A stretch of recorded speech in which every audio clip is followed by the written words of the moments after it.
Coming to you live from Shujo. JD here. It's been so hot recently. So, what can I talk about today? Well, I've mentioned several people who have been influential in my life, and today I'm going to talk about one in particular. Her name is Natasha, but I call her my muse for reasons that I will get into in a moment. But first, I just want to relate my story about her, including how I met her and what our connection is. So, first, I want to go back as early as 2006. At that point, I was already weaning myself off my Britney kick and trying to focus more on reality. Well, I met a few people back then, but no one I really clicked with. It was also a time that I began writing my College Core 2 novel entitled Integration. And the first thing I would do, as I did with College Core The Derivative, was just create and flesh out my characters.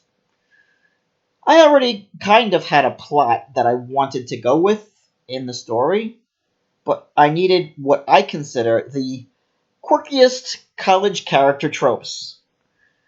I didn't just want to use the generic tropes like party animal, jock, and genius I used in the first installment. I needed something new. So I decided to use foreign exchange students as one of my character tropes. I believe this could be really relatable to my audience of mostly college-aged readers. So now that I knew my trope, I needed more information, specifically name and country of origin. Well, in early 2007, I had a dream, and in that dream, there was a very beautiful woman with Eastern European features. I should point out that a lot of the material I develop in my stories comes from my dreams. So I decided that this girl would be Eastern European. I chose Russia to be the country where she was from, and I designed her features to match those of the girl in my dream. I quickly fell in love with the girl. Finally, I decided to name her Natasha. Just out of nowhere, came up with that name. Well, that was a lot of backstory, but it ties in well to my main point here. So back in March 2007, I was just searching whatever porn site I was using back then, because that was a thing I used to do quite a bit. I hope I won't be judged too negatively about it, but I'll make another video to justify that behavior in the future. Anyway, I kind of stumbled onto this one profile and thought the girl in the picture looked remarkably like the girl from my dream. In other words, the girl I was in love with at the time. I decided to pop into her chat and see what she was about. She introduced herself as Natasha, and I was taken aback. How could I have known to use that name in particular? Sure, it's a popular name, especially in the Eastern European context, but if there is such a thing as fate, then certainly I believed this was it. Here was a girl who matched nearly identically with a girl I dreamed up the year before, with a name I had chosen for that girl who I ended up casting in my novel. What would be the odds of such a thing happening? I knew this girl was going to be special, regardless of her choice of occupation. Some people make choices and other people are forced into the choices they make. I'm not here to judge. Well, to say that I was curious about her is an understatement. She was the girl from my dream, and I loved her. So I got to talking to her and finding out more about her.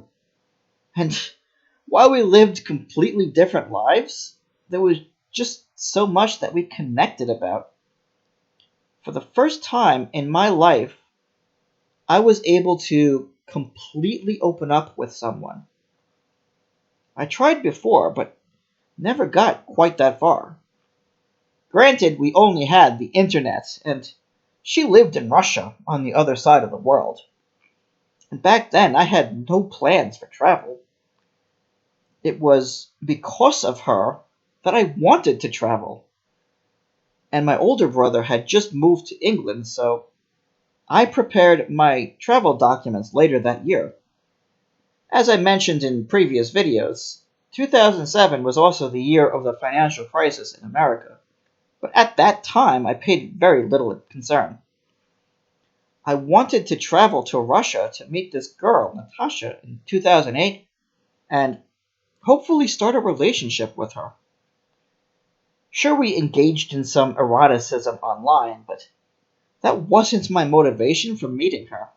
And, in fact, for all the money I spent, I really never took advantage of her in that way. We would mainly just talk about things like hopes and dreams. But she became important to me.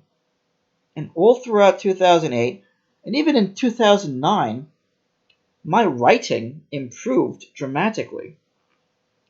In fact, most of my life was improving at that point. I was becoming more creative. I started making greeting cards and other crafts, mostly for her. Well, in 2008, I didn't realize all the red tape I had to wade through to travel to Russia as an American. And while I didn't give up the idea, I kind of put it off and instead went to England to visit my brother. While I continued to discuss the idea of us getting together, at first she was all for it, and then she became a little more apprehensive. I think she started realizing how much she meant to me. So she pushed me away. But I maintained a relationship with her all throughout 2010. Then the unthinkable happened. In early 2011, my company went under and I was unemployed for 9 months. It was at the height of the financial crisis in America, so there really was no alternative for me. Well, she had been struggling as well, and I had always supported her. Obviously, I thought there was really potential for a relationship there, and I don't think she was taking advantage of me. She had promised to pay me back all that I gave her, which was, to be fair, quite a lot. She would have kept her promise if I hadn't insisted on her keeping her money for herself. But come 2012, I simply hadn't the funds to invest in her anymore, and it started to make her angry, especially after I failed to provide her the funds for a pair of winter boots. I understand it gets cold in Russia, but for me, it was simply impossible at that point. I could barely even pay my rent.